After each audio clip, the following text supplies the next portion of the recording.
Hello everyone, welcome to atomic English. हमारी editorial analysis class में आपका बहुत बहुत स्वागत है। इस क्लास में आपको मिलते हैं वोकैब जो कि एडिटोरियल से होती है। मैं वोकैब सेलेक्ट करता हूँ एग्जाम ओरिएंटेड और यहाँ पर उसको रखता हूँ। देन एडिटोरियल समरी 100 वर्ड्स में होती है।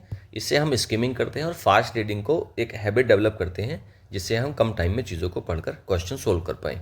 देन एडिटोरियल एनालिसिस करते हैं डिटेल में, जिससे आपका जो रीडिंग कॉम्प्रिहेंशन पार्ट है वो स्ट्रॉन्ग होता है। आपको अनसीन पैसेज वाले जो पार्ट आता है जो एग्जाम में, अनसीन पैसेज को आप अच्छे से पढ़ सकते हो फिर, और आप उसको अच्छे से समझ सकते हो।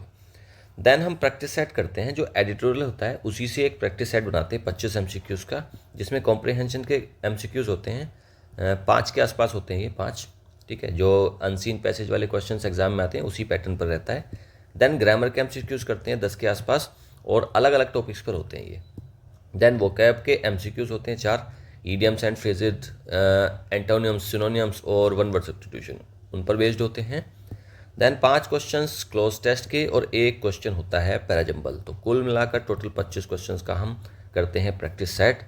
तो अब देखो, ये क्लास भी है और एक प्रैक्टिस सेट भी है। एक तरफ तो आप वोकैब भी पढ़ रहे हो, रीडिंग कॉम्प्रिहेंशन आपका मजबूत हो रहा है, और आप ग्रामर पढ़ रहे हो। तो 3 चीज़ें तो यहाँ से ये मिल गई, और उसी के साथ आप 25 क्वेश्चंस का प्रैक्टिस सेट लगा रहे हो। ये जो यहाँ पर वोकैब है, इसको यहाँ पर मैं बहुत शॉर्ट में पढ़ाऊंगा, लेकिन इसको 10 बजे जो हमारी द हिंदू डेली वोकैब की क्लास होती है वहाँ पर इनको डिटेल में देख लेंगे। ऑलराइट, एसएससी के जितने भी एस्पेरेंट्स हैं सभी के लिए बहुत इंपॉर्टेंट रहती है क्लास, चाहे वो सीजीएल, सीपीओ, सीएचएसएल और स्टेनो किसी भी चीज़ की तैयारी कर रहे हैं जहाँ पर इंग्लिश आती है, तो वहाँ पर एसएससी के सारे एग्जाम्स में बहुत ज़्यादा बेनिफिशियल क्लास है। उसी के साथ ही बैंक वाले बच्चे जो बैंक की तैयारी करते हैं, रेलवे, टीचिंग, डिफेंस, यूपीएससी, सभी के लिए बहुत इंपॉर्टेंट क्लास है। ऑलराइट, चैनल पर अगर नए हैं तो चैनल को सब्सक्राइब ज़रूर कर लें फॉर मोर इंपॉर्टेंट अपडेट्स। चलिए भाई, शुरू करते हैं आज की क्लास को। इंपॉर्टेंट वर्ड्स, पहला वर्ड है जैब। जैब होता है एक इंजेक्शन या फिर एक क्विक हिट, टीका या फिर अचानक से एकदम से झटका लगता है, उसको बोलते हैं जैब। तो यहाँ पर इस एडिटोरियल में इसका मतलब टीके से रहेगा। देन अगला वर्ड है कॉशनरी। कॉशनरी, कॉशन होता है ना, एकदम से क्वेश्चन मतलब क्या, सतर्क कर देना, चेतावनी। तो गिविंग अ वार्निंग, कॉशनरी क्या है, गिविंग अ वार्निंग। कोई चीज़ अगर चेतावनी देने वाली है तो वो कैसी है, कॉशनरी है, सावधान करने वाला है। अगला वर्ड है प्रीडोमिनेंट। मोस्ट कॉमन और पावरफुल, बहुत ज़्यादा कॉमन है कोई चीज़ और बहुत ज़्यादा पावरफुल है, उसको प्रमुख है या फिर प्रबल है, उसको बोलते हैं प्रीडोमिनेंट। आप इसको प्रबल से याद कर लो। प्रीडोमिनेंट मतलब क्या, प्रबल एकदम। अगला वर्ड है strain, a type of variation. तनाव को भी स्ट्रेन बोलते हैं, और एक टाइप के वेरिएशन को, एक प्रकार को भी क्या बोलते हैं, स्ट्रेन। पल्मोनोलॉजिस्ट, एक लंग डॉक्टर होता है, फेफड़ों का विशेषज्ञ। कंटेजियस, देखो जितने भी आप डॉक्टर्स होते हैं ना, उन सब के नाम आप याद करा करो। ऐसा नहीं है कि आप किसी भी प्रकार के डॉक्टर के पास जा रहे हो और आप सिंपल बोल रहे हो कि मैं डॉक्टर के पास गया हूँ। डॉक्टर तो एक जनरल टर्म है ना। आप तो जैसे मान लो यहाँ पर आया पल्मोनोलॉजिस्ट, तो आप अगर अपने लंग्स के डॉक्टर के पास जा रहे हो तो फिर क्या, उसको बोलेंगे आप पल्मोनोलॉजिस्ट, ठीक है। आप मान लो स्किन के डॉक्टर के पास जा रहे हो तो आप उसको क्या बोलो, डर्मेटोलॉजिस्ट, ठीक है ना। तो इस तरीके से आप सारे याद कर लो। न्यूरोलॉजिस्ट है ना, बहुत सारे होते हैं, डेंटिस्ट हो गया, ऑर्थोपेडिस्ट हो गया, तो वो सारे आप इसको इस तरीके से याद करा करो, और ये आप अपनी डेली की जो यूज़ है ना उसमें भी आप इसको बोला करो। अगला वर्ड है contagious, easily spread from person to person. कोई भी चीज़ अगर पर्सन टू पर्सन फैलती है तो वही तो चीज़ कॉन्टेजियस, मतलब क्या, संक्रामक। जैसे कोविड कोविड आया था ना, तो कोविड क्या था, पर्सन टू पर्सन फैल रहा था, तो वो क्या, कॉन्टेजियस डिसीज थी वो। अगला है रेस्पिरेटरी, रिलेटेड टू ब्रीदिंग। जो ब्रीदिंग से संबंधित चीज़ें होती हैं वो होती हैं रेस्पिरेटरी। ऑलराइट, रेस्पिरेशन होता है ना, सांस लेने को बोलते हैं रेस्पिरेशन। तो अगर रेस्पिरेटरी है कोई चीज़ तो क्या है, वो श्वसन संबंधी है, सांस से, ब्रीदिंग से संबंधित है। कॉन्फ्लेट, टू मिक्स और कंबाइन, मिक्स करने को या कंबाइन करने को, मिलाना या फिर ये क्या है, गड़मड़ करना, गड़मड़ करना, ठीक है, चलो जो भी है। मिलाने से मतलब समझ लो कंबाइन करना, कॉन्फ्लेट होता है।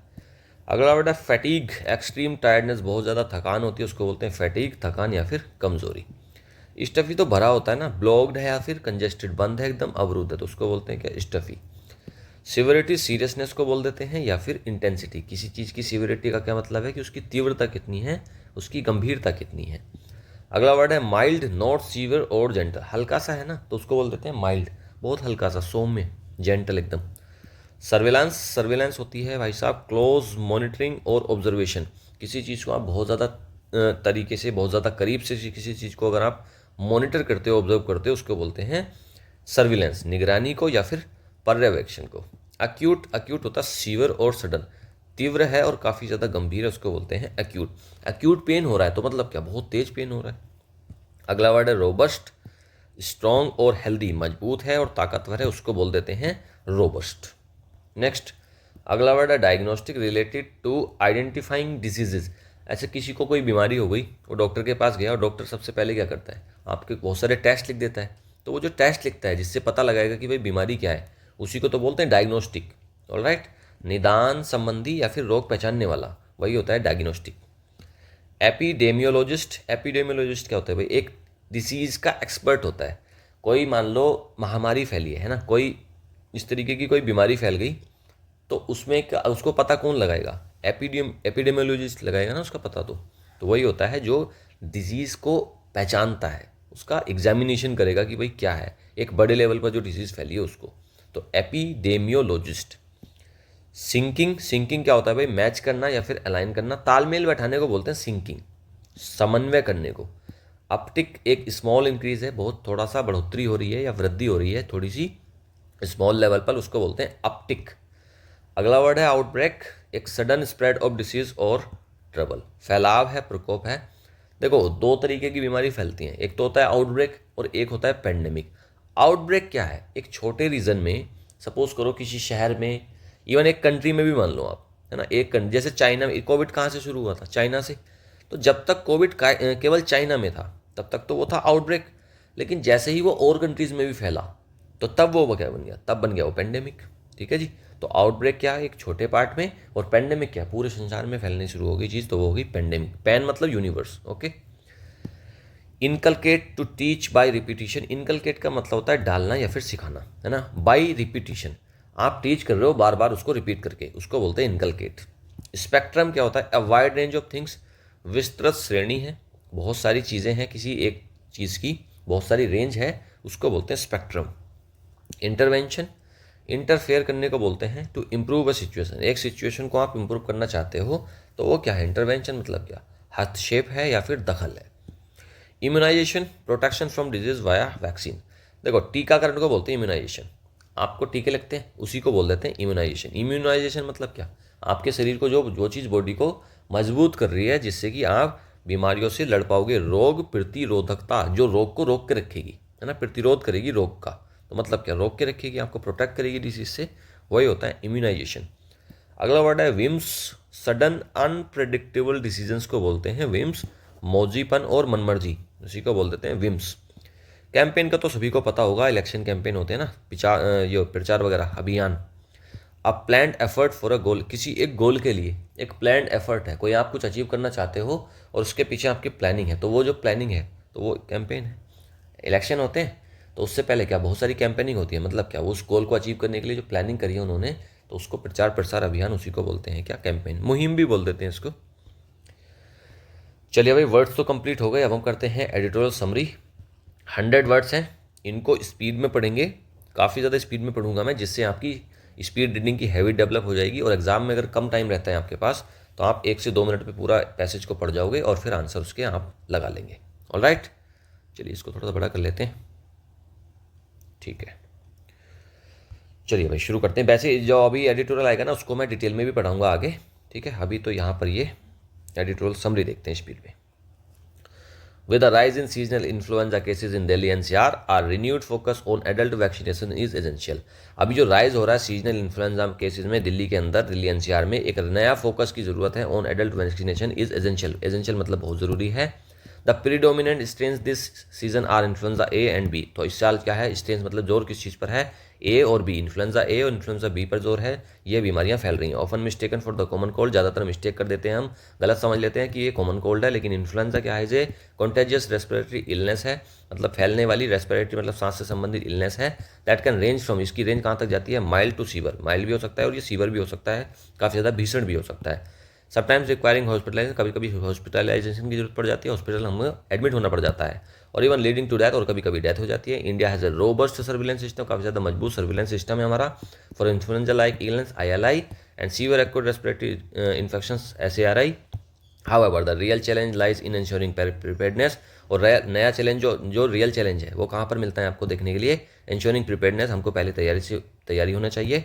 Specially for high risk groups like children, जो हाई रिस्क ग्रुप्स हैं जैसे कि चिल्ड्रन बच्चों और senior citizens and those with chronic illness, इन सभी के लिए क्या होना चाहिए, हमको पहले से तैयार होना चाहिए, क्योंकि ये ज़्यादा रिस्क में है। ये चिल्ड्रन काफ़ी ज़्यादा रिस्क में होते हैं, सीनियर सिटीजन और ऐसे लोग जो क्रोनिक इलनेस से जूझ रहे हैं। इंक्रीजिंग अवेयरनेस बढ़ाने के बाद एंड प्रोमोटिंग एडल्ट इम्यूनाइजेशन, और अगर हम प्रमोट करेंगे एडल्ट की इम्यूनाइजेशन को, टीकाकरण को, आर क्रूशियल इंटरवेंशन, ये काफ़ी ज़्यादा क्रूशियल इंटरवेंशन है, काफ़ी ज़्यादा काफ़ी ज़्यादा इंपॉर्टेंट दखल है। 1 से 1.5 मिनट 2 मिनट इतना ही लगा होगा और आपने पूरा पैरा पढ़ लिया 100 वर्ड्स का। अब अगर इसके क्वेश्चंस आएंगे आप आराम से लगा जाओगे। तो ऐसे ही तुक्के मारने से अच्छा है आप इसको चीज़ों को स्पीड पे पढ़ने की हैबिट डाल दो और फिर चीज़ों को आप तरीके से क्वेश्चंस को अटेम्प्ट कर पाएंगे। और राइट, चलिए भाई आप डिटेल में पढ़ते हैं आज का editorial analysis. A jab in time on India and vaccination against flu. Jab होता है टीका, टाइम पर अगर टीका लग जाएगा तो उसी के ऊपर है। On India and vaccination against flu, जो फ्लू चल रहा है अभी आजकल, मौसम चेंज होता है ना जब, तब चलता है ये फ्लू, तो उसकी इंडिया में जो वैक्सीनेशन का सिस्टम चल रहा है उसके ऊपर आज का एडिटोरियल बेस्ड है। India must push for vaccination against the flu for the elderly. India को पुश करना चाहिए, जोर लगाना चाहिए किस चीज़ के लिए, वैक्सीनेशन के लिए, टीकाकरण के लिए, अगेंस्ट द फ्लू, जो फ्लू चल रही है बीमारी उसमें, फॉर द एल्डरली, और किसके लिए, एल्डरली जो बूढ़े लोग हैं उनके लिए, क्योंकि वो ज़्यादा रिस्क में हैं। चलिए भाई आप एडिटोरियल को पढ़ते हैं अच्छे से डिटेल में और धीरे धीरे पढ़ेंगे, चीज़ों को अच्छे से समझ में आएगा। With recent reports indicating a rise in the seasonal influenza cases in the Delhi NCR area, it is once again time to issue a cautionary note and make a renewed effort to push adult vaccination in the country. देखो, with recent reports, अभी जो recent reports आई हैं, recent मतलब अभी जो reports आई हैं हाल ही में, इंडिकेटिंग अ राइज, वो जो इंडिकेट कर रही है एक राइज को, एक उछाल को, in the seasonal influenza cases, जो सीजन में ये फ्लू चलता है उसके केसेस को जो अभी राइज आया है उसके बारे में जो रिपोर्ट्स आई हैं in the Delhi NCR area, और कहाँ पर, दिल्ली एनसीआर एरिया में। It is once again time to issue a questionnaire note, ये फिर से एक टाइम है कि हम इशू करें एक क्वेश्चनरी नोट, मतलब क्या, ध्यान दें चीज़ों को, and make a renewed effort, और एक नया एफर्ट लगाएं to push adult vaccination in the country, जिससे कि हम एडल्ट वैक्सीनेशन को देश में जोड़ दें जिस चीज़ पे।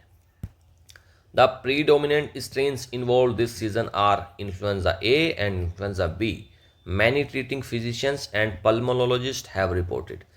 इस बार जो बहुत ज़्यादा जोड़ दे रही है चीज़ें, है ना, बहुत ज़्यादा कॉमन है, वो क्या है, इन्फ्लुएंजा ए है और इन्फ्लुएंजा बी, दो ज़्यादा चल रहे हैं इस बार फ्लू। मैनी ट्रीटिंग फिजिशियंस, बहुत सारे जो फिजिशियंस कौन, डॉक्टर, जो जनरल डॉक्टर होता है उसको बोलते हैं फिजिशियन। तो मैनी ट्रीटमेंट मतलब इलाज करने वाले जो फिजिशियंस हैं, और जो पल्मोनोलॉजिस्ट हैं, पल्मोनोलॉजिस्ट मतलब कौन, जो लंग्स के डॉक्टर हैं, हैव रिपोर्टेड, उन्होंने रिपोर्ट दी है कि भैया इस बार जो है वो इन्फ्लुएंजा ए और इन्फ्लुएंजा बी चल रहा है। Influenza with the moniker flu is a contagious respiratory illness caused by viruses.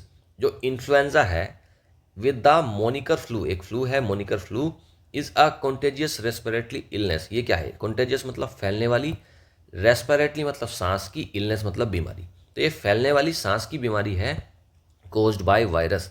और इन्फ्लुएंजा ये किससे होती है, वायरस से होती है। तो हमको एक बात पता लगी कि जो फ्लू होता है वो किससे होता है, वायरस से होता है। It is routinely conflated with common cold since the symptoms present similarly, sudden cough and sore throat with high fever accompanied by muscle pain, body aches, head aches, fatigue and stuffy nose. It is not quite the same. देखो, while it is routinely conflated, क्या करते हैं हम इसको routinely, मतलब ऐसे ही हमेशा क्या करते हैं इसको हम कॉन्फ्लेक्ट कर देते हैं, मतलब क्या, कन्फ्यूज़ कर देते हैं, मतलब उससे जोड़ देते हैं। हमें ऐसा लगता है कि कॉमन कोल्ड है, since the symptoms present similarly, और क्यों ऐसा लगता है हमको कि ये कॉमन कोल्ड है, क्योंकि सिम्टम्स जो इसके अंदर प्रेजेंट हैं वो सेम है, सिमिलरली ऐसे ही हैं, जैसे सडन कफ होगी, अचानक से खांसी आएगी, सोर थ्रोट हो जाएगा, गला खराब हो जाएगा, हाई फीवर हो जाएगा, अकम्पनीड बाय मसल पेन रहेगा पूरी बॉडी में, बॉडी एक करेगी, एक होता है दर्द, पेन को बोलते हैं एक, PAIN, ठीक है, पेन को ही बोलते हैं एक। हेड एक होता है ना, तो हेड मतलब सर और एक मतलब क्या, दर्द हो रहा है, तो बॉडी एक करेगी, पूरी बॉडी में दर्द होगा, हेड एक होगा, फैटीग होगी, थकान होगी, और स्टफी नोज रहेगी, मतलब एकदम भरी हुई नोज रहेगी। It is not quite the same, लेकिन ये कॉमन कोल्ड जैसा सेम नहीं है। Both are caused by different viruses and can have varying symptoms and severity. दोनों बीमारियां, फ्लू भी और कॉमन कोल्ड भी, दोनों ही बीमारियां डिफरेंट वायरस की वजह से होती है, अलग अलग वायरस की वजह से होती है, and can have varying symptoms, और अलग अलग सिम्टम्स और सिविरिटी उसकी तीव्रता हो सकती है। The flu causes mild to serious illness. Flu में क्या होता है, माइल्ड मतलब बहुत हल्का, हल्के से लेकर सीरियस इलनेस हो सकती है। रिक्वायरिंग हॉस्पिटलाइजेशन समटाइम्स, कभी कभी हॉस्पिटल में जाना पड़ सकता है। And in a few cases, और कुछ कुछ केसेस में, mostly coinciding with delay in hospitalisation, और जिसमें हम डिले कर देते हैं हॉस्पिटलाइजेशन में, can even lead to death. तो देखो फ्लू से डेथ भी हो सकती है, इतना ज़्यादा खतरनाक भी है ये फ्लू। इन इंडिया, भारत में, there are two peaks of seasonal influenza. दो पीक आते हैं, है ना, सीजनल इन्फ्लुएंजा के दो पीक आते हैं। वन फ्रॉम जनवरी टू मार्च, पहला तो होगा जनवरी से मार्च में, जब मौसम की थोड़ा थोड़ा बदलना शुरू होता है। And the other in the latter part of the south west monsoon. South west monsoon के लेटर मतलब बाद वाले पार्ट में, इन अगस्त और अक्टूबर। अगस्त और अक्टूबर में भी क्या हो रहा होता है, मौसम चेंज हो रहा होता है, क्योंकि देखो जनवरी से मार्च का जो टाइम है वहाँ पर सर्दियाँ जा रही होती हैं, और अगस्त से जो अक्टूबर का टाइम है ना, उसमें सर्दियाँ आ रही होती हैं। तो उस टाइम पे ये पीक होता है सीजनल इन्फ्लुएंजा का। India has developed a near real time surveillance of cases of influenza like ILI and severe acute respiratory infections SARI presenting themselves in health facilities। India ने डेवलप करा है एक real time surveillance, काफ़ी अच्छे तरीके से निगरानी करते हैं हम केसेस की इन्फ्लुएंजा के, like ILI, influenza like illness, ये हो गया, and severe acute respiratory infection, ये हो गया। इन दोनों चीज़ें की हम अच्छे से सर्विलांस करते हैं, निगरानी करते हैं, presenting themselves in health facilities, और इनको हम हेल्थ फैसिलिटी में प्रेजेंट करते हैं। This program was further strengthened and made more robust during and after the COVID-19 pandemic। ये जो प्रोग्राम है ना, इसको और ज़्यादा मजबूत स्ट्रेंथन कर लिया गया था। कब? फर्दर स्ट्रेंथन, और ज़्यादा मजबूत करा गया था, एंड मेड मोर रोबस्ट, और ज़्यादा इसको स्ट्रॉन्ग करा गया था। कब? जब आया था कोविड-19 पैंडेमिक। तो कोरोना के बाद चीज़ों को बहुत और ज़्यादा मजबूत कर दिया गया था, क्योंकि वही उसकी सर्विलांस ही तो सब कुछ है ना। किसी भी पैंडेमिक की अगर तरीके से सर्विलांस हो गई तो उसको कंट्रोल किया जा सकता है। हमारे देश में कोविड-19 को बहुत तरीके से कंट्रोल करा गया था, क्योंकि सर्विलांस काफ़ी अच्छी थी। There is also real time surveillance through the country wide network of diagnostic laboratories. देखो वहाँ पर क्या है, हमारे देश में क्या है, रियल टाइम सर्विलांस है through the country wide network, पूरे कंट्री वाइड नेटवर्क है। और डायग्नोस्टिक लेबोरेटरीज मतलब, लेबोरेटरी मतलब क्या, लैब को ही बोलते हैं लेबोरेटरी। तो क्या है, हमारे यहाँ पर बहुत ज़्यादा लैब हैं जिनसे हम चीज़ों को डायग्नोस कर पाते हैं। एपिडेमियोलॉजिस्ट से influenza surveillance is a key tool to keep tabs on circulating strains. तब देखो एपिडेमियोलॉजिस्ट आया, एस आया मतलब क्या, प्लूरल है, और जब ये प्लूरल था इसके लिए फिर यहाँ पर से आया। अगर ये एस ना होता, एपिडेमियोलॉजिस्ट होता, तब यहाँ पर सेज करते हम, ठीक है, तब यहाँ पर हम सेज करते। तो ये प्लूरल है इसलिए फिर यहाँ पर प्लूरल आया। एपिडेमियोलॉजिस्ट क्या कहते हैं कि जो इन्फ्लुएंजा है ना, इन्फ्लुएंजा की जो सर्विलेंस है, is a key tool to keep tabs on circulating strains and define seasonality besides playing an important role in syncing vaccination with relevant circulating strains. देखो ये क्या बोल रहे हैं, जो एपिडेमियोलॉजिस्ट हैं, जो महामारी बीमारियों का पता लगाने वाले लोग हैं, ये कह रहे हैं कि जो इन्फ्लुएंजा की सर्विलेंस है ना, ये बहुत इंपॉर्टेंट की मतलब बहुत इंपॉर्टेंट टूल है, जिससे कि हम जो सर्कुलेट करते हैं, जोड़ देते हैं हम चीज़ों पर फिर, एंड डिफाइन सीजनलिटी, और हम डिफाइन कर पाते हैं सीजनलिटी की भाई किस बीमारी का कौन सा समय है। Besides playing an important role in syncing vaccination, और फिर हम ये इस चीज़ से क्या हो जाता है, जब हम चीज़ों का पता लगा लेते हैं सीजनलिटी का, तो फिर ये क्या है, सिंकिंग वैक्सीनेशन को किस समय पर सिंक करना है, किस समय पर लगाना है, उस चीज़ पर भी काफ़ी इंपॉर्टेंस इसकी मिल जाती है with relevant circulating strains. With all this information in place, it is highly unlikely that health managers will miss any seasonal uptick of cases। With all this information in place, देखो ये सारी जो information हमको मिल जा रही है, it is highly unlikely that health manager will miss any seasonal uptick of cases। कोई भी अगर जैसे सीजनल कोई भी बीमारी अगर अपटिक होगी, बढ़ेगी, तो ऐसा बिल्कुल चांस ही नहीं है कि अगर तरीके से हम चीज़ों को सर्विलांस कर रहे हैं, तो ऐसा कोई चांस ही नहीं है कि जो हेल्थ मैनेजर्स हैं वो मिस कर दें चीज़ों को। वो मिस करेंगे ही नहीं, उनको सारी चीज़ें पता होंगी, तो वो तरीके से चीज़ों को टैकल कर पाएंगे। हाउएवर, लेकिन फिर भी the task at hand for governments is a little more complex. लेकिन जो टास्क अभी आया हुआ है, जो फ्लू आया, इन्फ्लुएंजा ए और इन्फ्लुएंजा बी आया हुआ है, the task at hand for government is a little more complex. और ये क्या है, काफ़ी ज़्यादा थोड़ा सा कॉम्प्लेक्स है, थोड़ा सा जटिल है। It is about being prepare to handle the outbreak by anticipating it and inculcating a sense of preservation particularly among the high risk groups ranging on the extremes of the age spectrum। देखो ये क्या है कि it is about being prepared, हमको पहले ही तैयार होना पड़ेगा to handle the outbreak, outbreak को हैंडल करने के लिए, संभालने के लिए, by anticipating it and inculcating a sense of preservation, हमको पहले ही तैयार रहना है कि हमको करना है प्रिजर्वेशन। ओके, हमको पहले ही क्या करना है, बचाव करना है, ना कि हमको बीमारियों को पकड़ लेना है। Particularly among the high risk groups, और पर्टिकुलरली किस ग्रुप में, हाई रिस्क ग्रुप, जो बहुत ज़्यादा खतरे में जो रिस्क में ग्रुप हैं, ranging on the extremes of the age spectrum, मतलब कि जो बूढ़े लोग हैं। एक्सट्रीम ऑफ द एज मतलब क्या है, एक्सट्रीम क्या हो गया, एज का मतलब बुढ़ापा, तो उसमें attention should be paid to children, children को अटेंशन देना चाहिए, बच्चों को, क्योंकि बच्चों को बीमारियां बहुत जल्दी पकड़ती हैं, उनकी बॉडी बहुत कमज़ोर होती है। सीनियर सिटीजन, जो बूढ़े लोग हैं, उनको बहुत जल्दी पकड़ती हैं।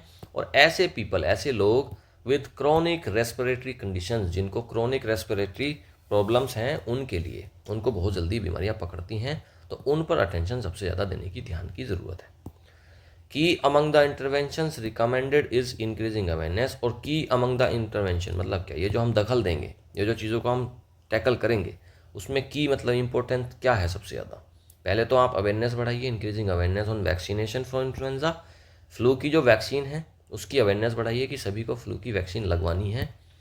इनफैक्ट वास्तव में people of all ages will benefit from a periodic shot of the updated flu vaccine, और किसी भी एज के लोग हैं, सारे लोग बेनिफिट करेंगे, उनको फ़ायदा मिलेगा periodic shot of the updated flu vaccine, जो अपडेट करी गई है जो फ्लू वैक्सीन, उसका जो पीरियोडिक शॉट होगा, जैसे मान लो जो टाइम हमने डिसाइड कर लिया कि इस टाइम पे ये फ्लू होता है, अगर उस टाइम पे पहले से ही वैक्सीन लग जाए तो ये बीमारियां आएंगी ही नहीं फिर।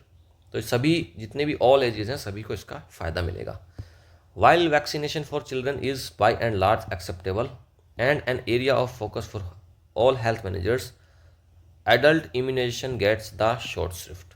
देखो, वैक्सीनेशन फॉर चिल्ड्रन, बच्चों के लिए तो बाय एंड लार्ज बड़े लेवल पर क्या होता है कि एक्सेप्टेबल है, बच्चों को तो वैक्सीनेशन हम लोग दिलवाते ही हैं।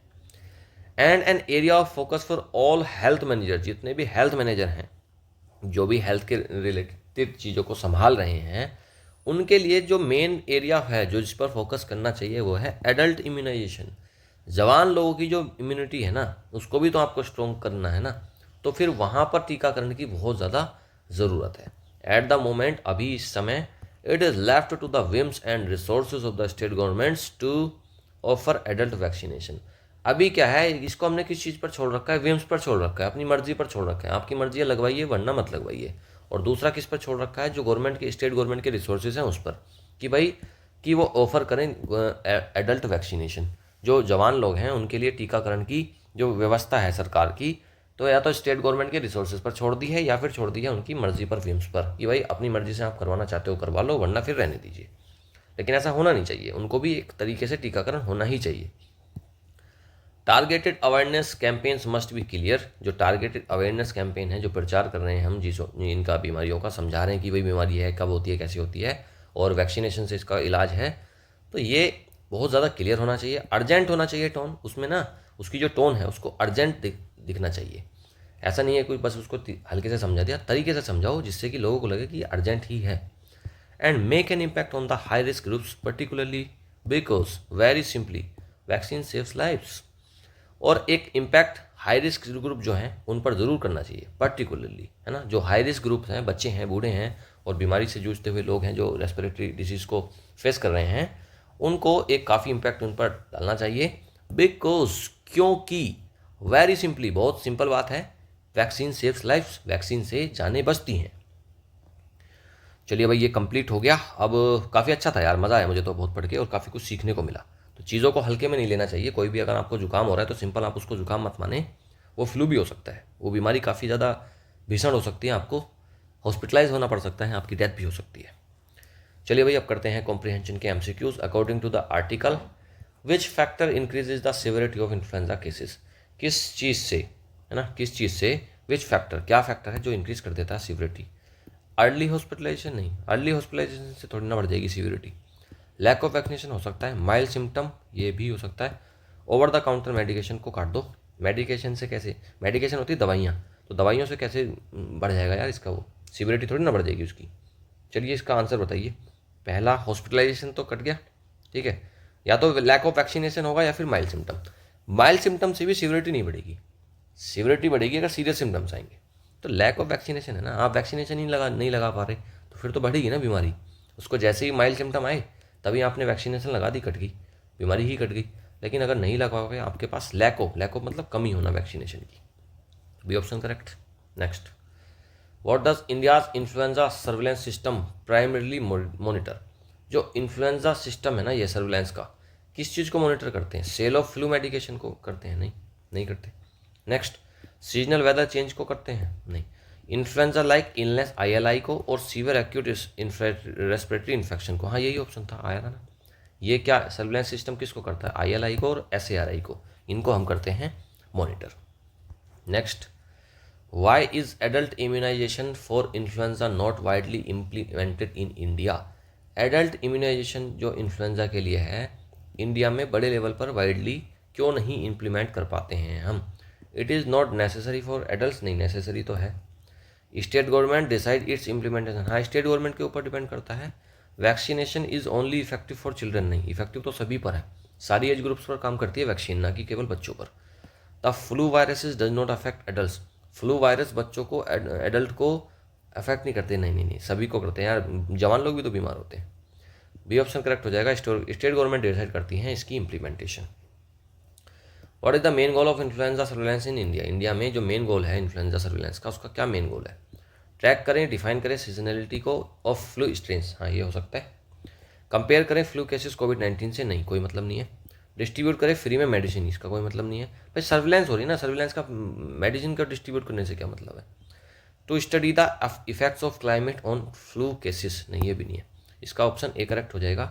जो हमारे यहाँ पर इन्फ्लुएंजा सर्विलेंस सिस्टम है, उसका क्या गोल होता है कि वो ट्रैक करे चीज़ों को, डिफाइन करे सीजनलिटी को, ठीक है, सीजनलिटी को डिफाइन करे जो फ्लू कब फैल रहा है, ये ऑप्शन करेक्ट।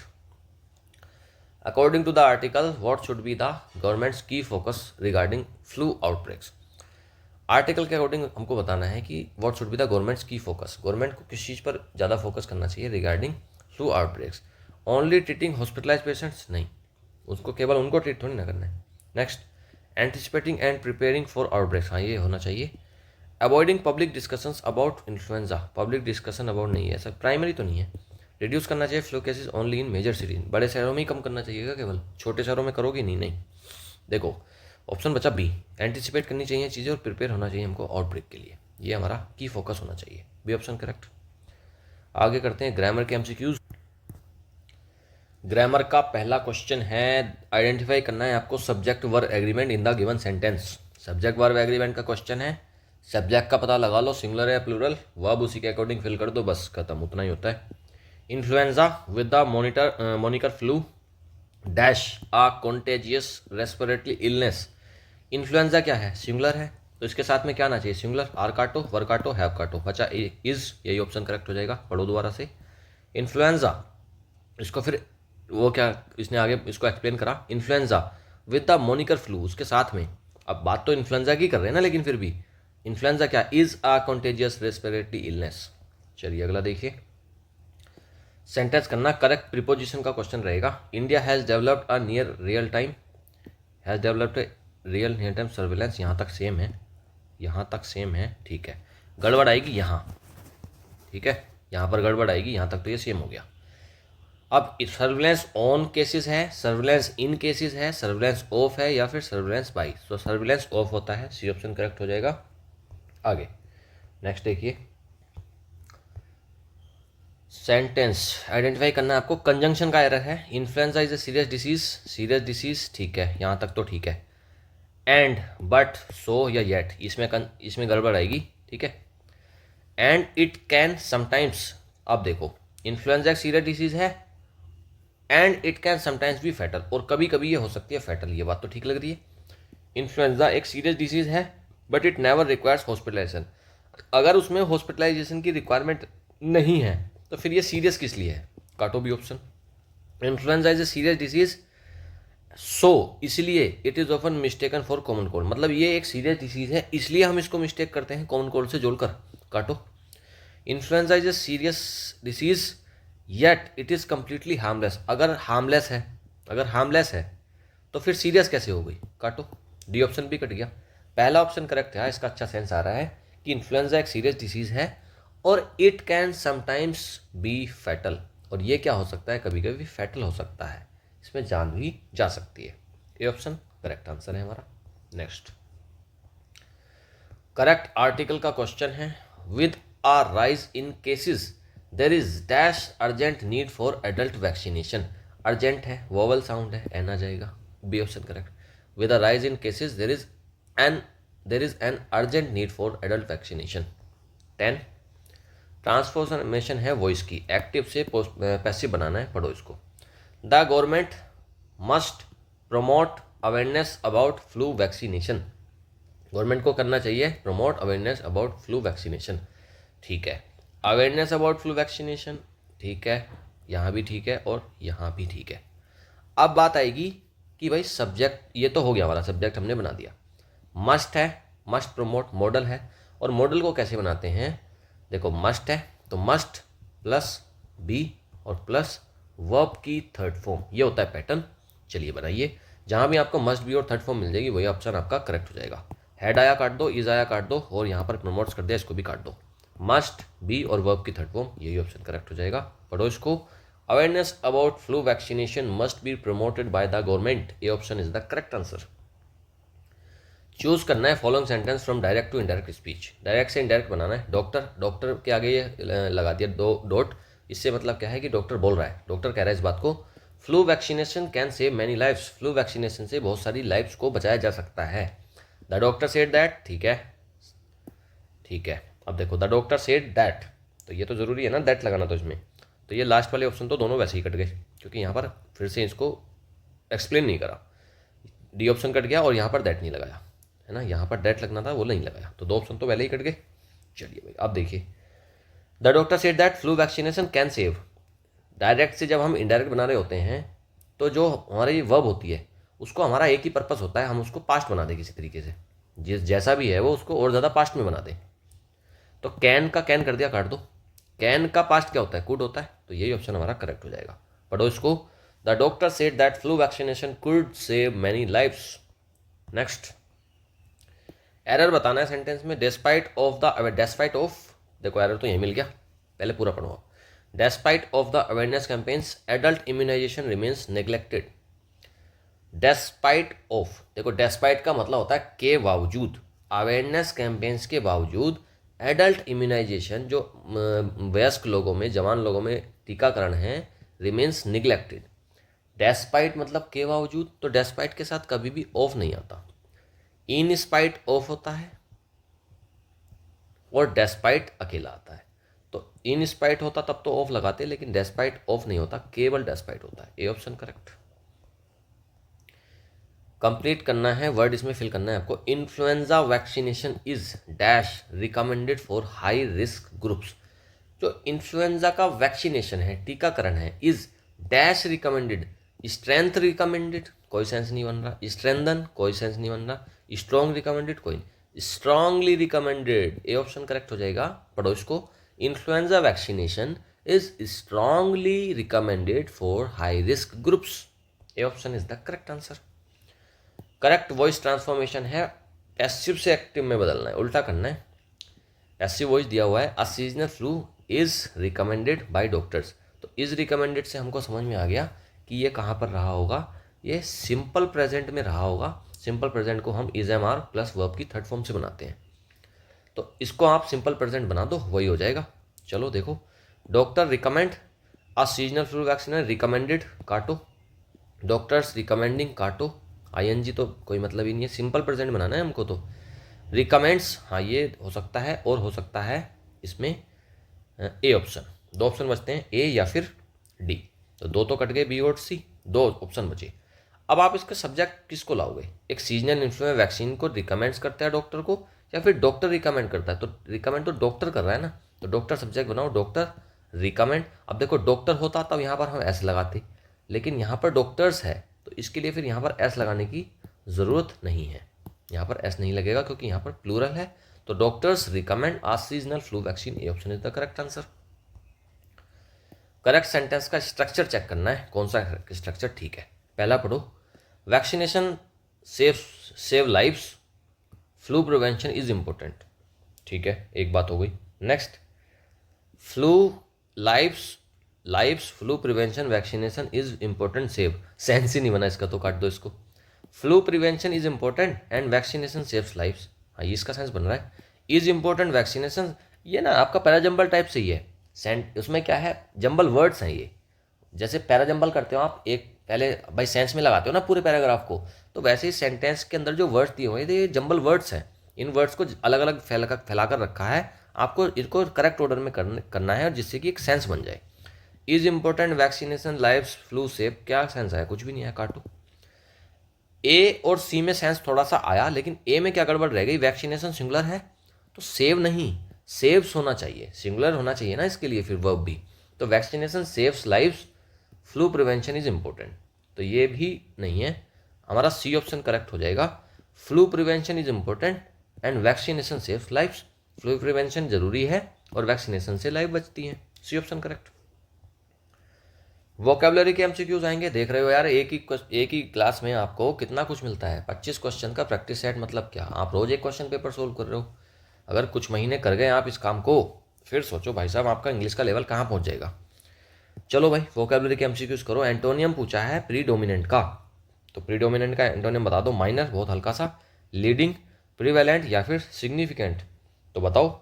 देखो प्रीडोमिनेंट तो काफ़ी ज़्यादा मजबूत है ना, कोई चीज़ बहुत ज़्यादा बड़े लेवल पर है, बड़े पैमाने पर प्रबल है कोई चीज़, तो इसका माइनर हो जाएगा इसका एंटोनियम, ये option is the correct answer. Robust होता है मजबूत, तो उसका सिनोनिम पूछा है, तो वीक तो इसका एंटोनियम हो गया। फ्रेजाइल, नाजुक भी इसका एंटोनियम हो गया, और डेलिकेट भी इसका एंटोनियम हो गया, तो इसको सबको काट दो। रोबस्ट क्या मतलब, strong, B option is the correct answer.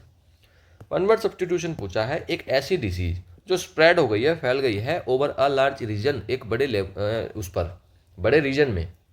Epidemic, endemic, sporadic नहीं, पैंडेमिक होता है वो, जो एक बहुत बड़े रीजन में फैल गई है कोई बीमारी, उसको बोलते हैं पैंडेमिक, बी ऑप्शन करेक्ट है।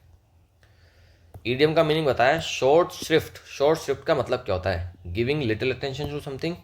लेंदी डिस्कशन को नहीं बोलते, कंप्लीटली इग्नोरिंग समथिंग को भी नहीं है, और making a big effort, A option correct होगा इसमें। ये एफर्ट, शॉर्ट श्रिफ्ट का मतलब होता है कि आप बहुत शॉर्ट तरीके से चीज़ों को देख रहे हो, आप बहुत कम अटेंशन दे रहे हो किसी चीज़ को, ए ऑप्शन करेक्ट है।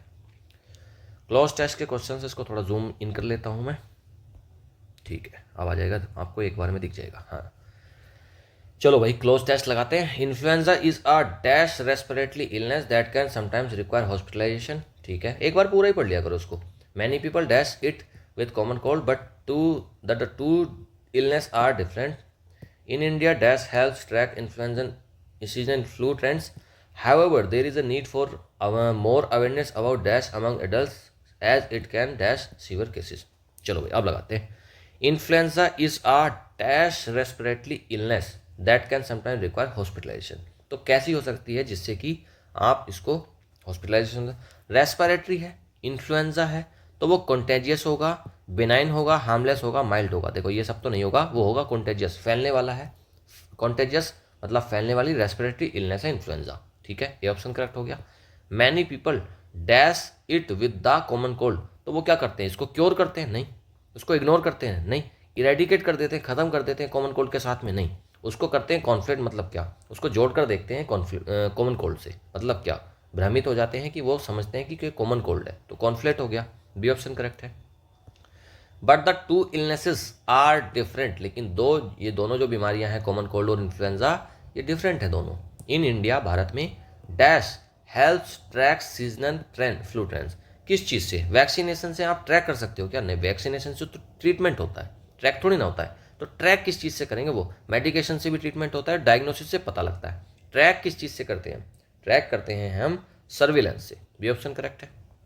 Next, However, there is a need for more awareness about, किस चीज़ के, डैश among children, लेकिन बहुत ज़्यादा ज़रूरत है किस चीज़ का, there is a need for more awareness about, awareness किस चीज़ की, डायग्नोसिस की, अवेयरनेस थोड़ी ना फैलाई जाती है, डायग्नोसिस तो पता लगता है बीमारी का, आइसोलेशन तो करोगे नहीं, ट्रीटमेंट तो होता ही है, लेकिन यहाँ पर ज़रूरत किस चीज़ की ज़्यादा है? इम्यूनाइजेशन की ज़रूरत है, टीकाकरण की ज़रूरत है। ए ऑप्शन करेक्ट हो जाएगा।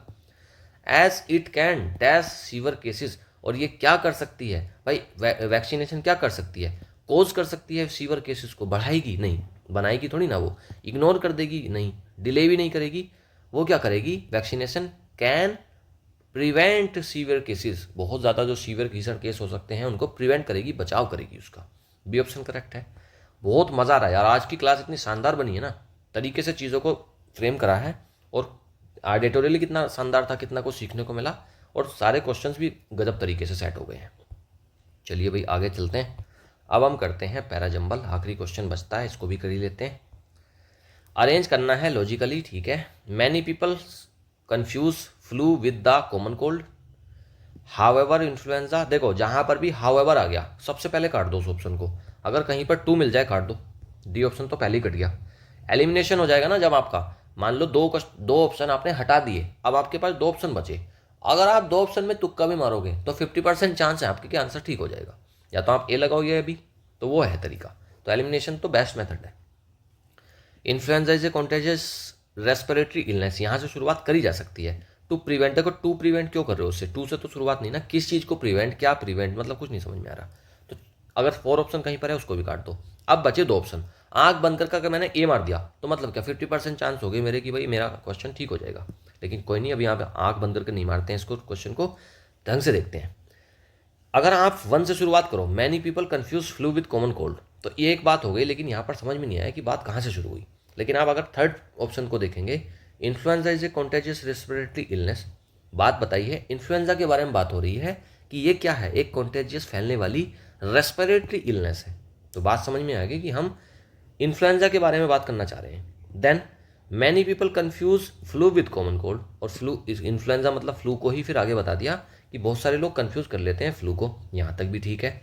देन उसके बाद आता है सेकेंड ऑप्शन, हाउएवर, लेकिन इन्फ्लुएंजा इज मोर सीवियर, लेकिन इन्फ्लुएंजा क्या है, मोर सीवियर है, and can lead to hospitalization, और इससे क्या हो सकता है, हॉस्पिटलाइजेशन हो सकता है।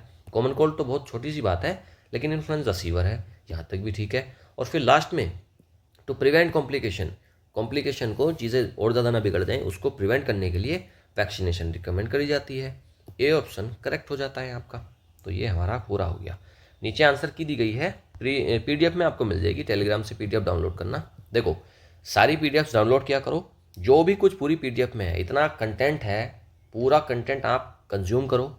पूरी पीडीएफ को एक बार थॉरोली पढ़ो, जितने स्टार्टिंग में मैंने वर्ड्स दिए हैं वो कैप के उनको पढ़ो, उसके बाद समरी को पढ़ो स्पीड में, देन एडिटोरियल एनालिसिस को खुद से पढ़ो, खुद से उसका आप ट्रांसलेट करने की कोशिश करो। आप अगर क्लास की बात करोगे तो आपको समझ में आ जाएंगी चीज़ें। देन क्वेश्चंस को अटेम्प्ट करो, पूरा 25 क्वेश्चंस आप डेली बेसिस पर अटेम्प्ट करो, और देखो आंसर की से चेक करो कि आप कितना अटेम्प्ट कर पा रहे हो। अगर आप इसमें 15+ कर पा रहे हो तो मतलब क्या है, ठीक है, आप तैयारी कर रहे हो। अगर आपका 20+ मार्क्स आ रहा है इस प्रैक्टिस सेट में 25 क्वेश्चन में, तब आपकी तैयारी बढ़िया चल रही है। इसको कंटिन्यू रखिए और बहुत जल्दी आप सिलेक्शन ले लेंगे। ऑलराइट, चलिए अब मैं आपसे मिलता हूँ 10 बजे the Hindu daily vocab class में मिलूंगा, जो स्टार्टिंग में वोकैब कराई है उसको डिटेल में पढ़ेंगे। Alright, thank you, have a nice day.